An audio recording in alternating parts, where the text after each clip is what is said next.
Les tractions, c'est l'un des exos qui paraît le plus dur au début quand tu commences, mais qui est en fait le plus simple, parce qu'en fait, tu as juste besoin de contracter certains muscles, d'accord, en synergie, pour pouvoir monter et ensuite pouvoir descendre. C'est une histoire de contraction et de relâchement.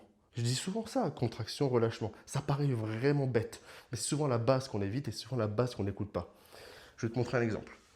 Je fais ma traction, d'accord? Donc je vais monter, et là, pour descendre, je ne vais pas contracter tout mon corps pour descendre. Non, je vais relâcher mon corps, d'accord?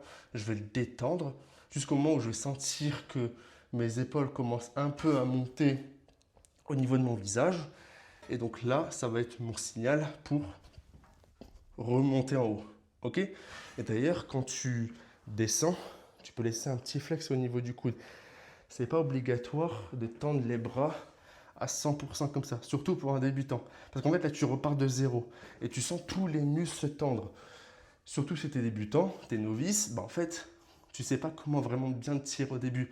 Donc si tu n'as pas le flex, tu vas faire comme ça et au moment où tu vas vouloir remonter, tes muscles qui vont se recontracter d'un coup et tu risques d'être blessé à ce moment-là. D'accord? Et en plus, tu risques d'engager le mauvais muscle parce qu'en plus, tu vas monter et tu vas te courber comme ça.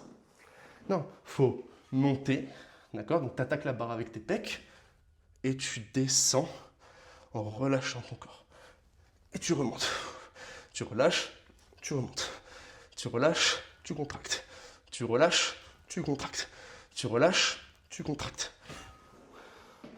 J'espère que mes conseils sont clairs. Ça vient de ma propre expérience, j'essaie d'expliquer au mieux, mais si jamais vous comprenez rien, n'hésitez pas à me le dire en commentaire.